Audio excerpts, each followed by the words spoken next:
Hello everyone, I am James Milan. Welcome to this Town Hall update. I once again get to invite and welcome into our studio our Town Manager, Jim Feeney. Jim, thanks again for making the trek.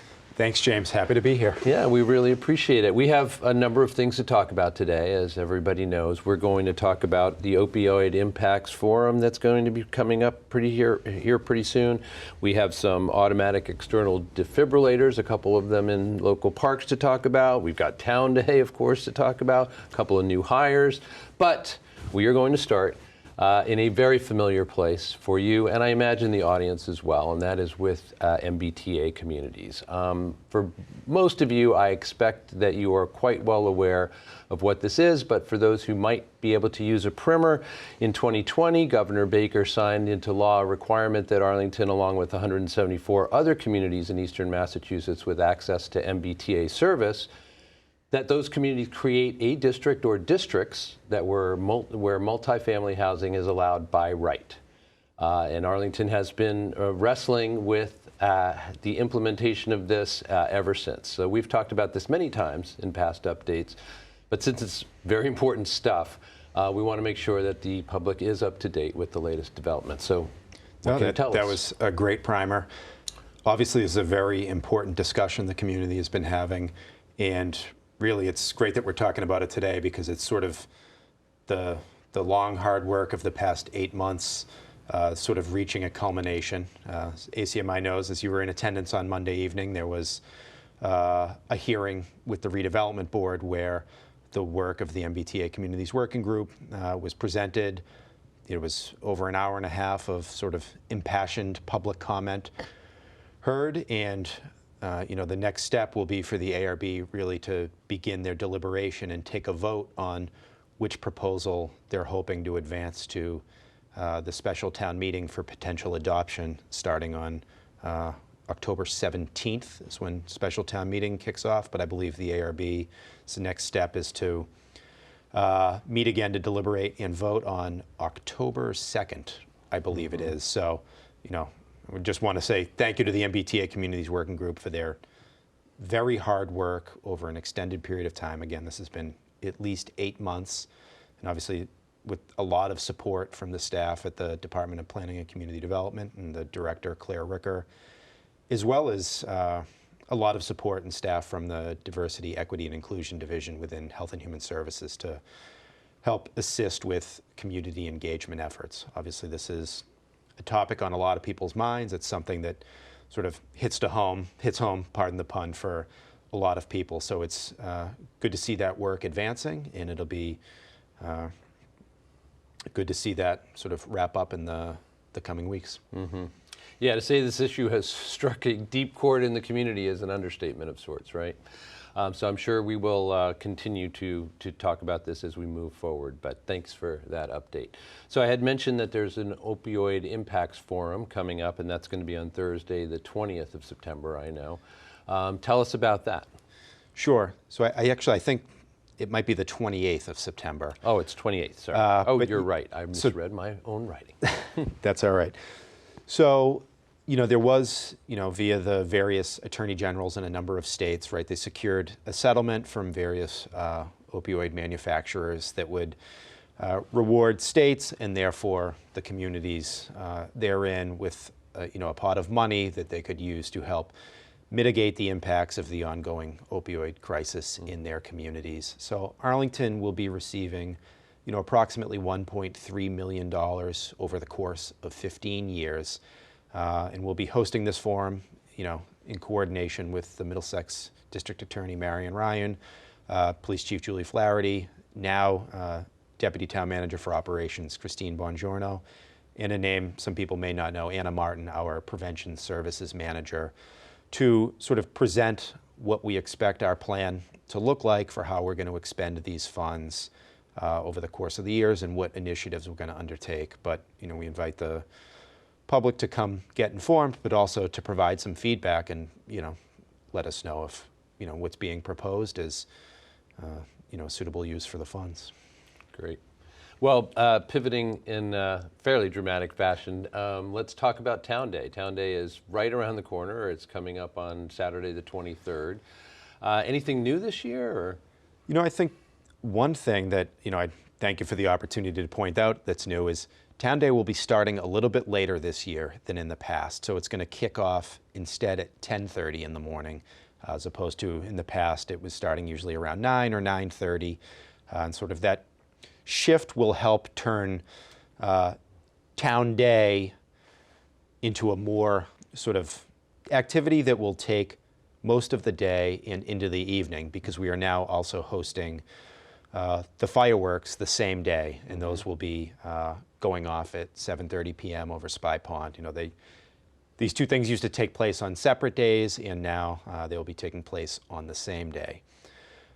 Also pleased to report that there will be the return of a beer garden to Town Day this year within the confines of sort of the Town Day enclosure, but there will also be a beer garden, I believe, taking place, as is often the case, over at the Jason Russell House. So, folks will have, the opportunity to engage in, all the standard activities and booths and sort of the festival atmosphere, and a lot of demonstrations from departments. But, we have another great slate of food vendors this year, and really all we need is some good weather, and folks will be out there enjoying the entertainment on the center stage, and we're just looking forward to another sort of wonderful day. It was such a great turnout last year, so I would invite everyone back this year for another amazing day. Yeah, it was such a breakout event last year, after several years of altering or canceling or, COVID-related changes. That sense of celebration of just returning to what so many of us have enjoyed for so many years, and that sense of a festival, as you just put it. I think we're all looking forward to it. For ACMi, it's one of our biggest days of the year, as you well know, since we both broadcast Town Day, but also participate and take care of the stuff on the stage, etc. So people should look for us in our booth, by the way, right in front of Academy Street. Please come visit us, etc. But we are really looking forward to it. It's one of those all-hands-on-deck days for us. That takes a little while to recover from, as I imagine for other people as well. But boy, as you said, a little good weather, and we're going to be all set. Yeah. Okay, so we've got a couple more things to talk about. I had mentioned the automatic external defibrillators, the AEDs, which have been installed at a couple of parks. People may not know this at all. Sure. So this is a new initiative. Should off the top, make sure that it's well known that someone by the name of Lynn Shambin is helping make this possible. So in conjunction with the fire department and recreation director Joe Connolly, we were able to get these placed at 2 local parks in fields. And there's some installation costs associated with that funds were also provided to support. Right, there are electrical needs, and there's sort of like a climate-controlled enclosure. But these devices are there, and in the event of some sudden onset of cardiac arrest, they're really quite easy to use. A few years ago I had the opportunity to be trained on one because we have it placed in town hall, and really they're quite smart devices that you place the leads, and it performs an analysis of whether or not it's suitable to send a shock in hopes of resetting the someone's cardiac rhythm. So obviously in those situations, seconds count, and now we will have one over at Buckfield near the Hills Hill site over on Summer Street, and then we will also have one over at Thorndike Field. 2 areas with heavy recreation and a lot of youth sports. So this is a really great feature and an amenity. We've been hearing a lot of good things about these, and I'll just tease that we're hoping to be able to roll out more. It seems there is a lot of interest in donors in supporting more of these installations moving forward. And I think while I have the opportunity, I would just point out that in order to use these devices, you'll see them, they're quite visible, but they're in a locked case, and that is by necessity to make sure you still call 911 first. That still will remain the first step you take in the event of an emergency, and the community safety dispatcher will provide you a code to get into the enclosure, and they can also provide instructions at that time. But that will be the process. If you see one and you need to use it, it's always going to be call 911 first, and then not only will assistance be rolling your way, you'll get assistance with taking the next steps with the device. Good for people to know for sure, and clearly this is an issue that I think people are more aware of because of the very highly publicized incident and when the Buffalo Bills cornerback last year got a cardiac arrest on the field, and thank God there was this kind of technology readily available, and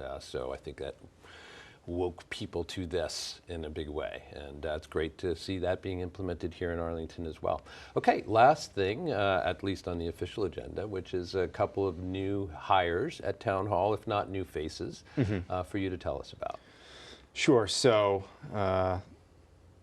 there's two very important hires.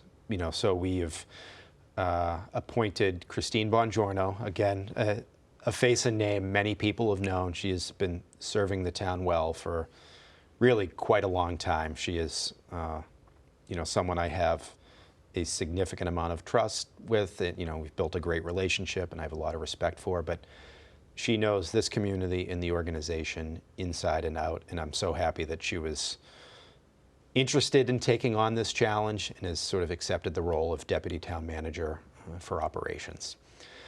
And the other important new hire we've made, again, another sort of friendly and familiar face, is Julie Wayman will be on October 2nd taking over as the town's new treasurer and collector.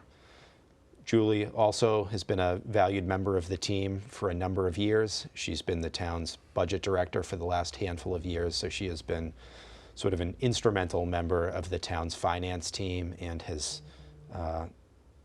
served extremely well both the capital planning committee, the finance committee, and the preparation of budget materials, and she has worked hard in recent years on the town's bonding and borrowing plans as it relates to capital projects. So we're expecting, a smooth transition, but she just has a great demeanor and is very collaborative, and I'm happy that, again, she was looking to take on an increased role in the community, and I think that hopefully the department will be nice and now on a nice steady course. But indeed. So congratulations to both Julie and to Christine, and thank you to both of you as well, and congratulations to you on those two hires, because I think you're right. I mean, they bring a lot of strength and a ton of familiarity to these new positions. So good for you in your first months here as town manager to be able to rely, have people coming into those positions who you know so well. Thank you. Anything that we have missed or that you've thought about while we're talking? I can't say I have anything else to add right now. I know we covered a lot of ground, so thank you. A lot of ground. Thank you very much. Sure do appreciate it. I have been speaking with our town manager, Jim Feeney, for this town hall update. We appreciate Jim's time and his coming into the studio, as I mentioned, and we appreciate yours as well. Thanks so much for joining us. We will see you next time.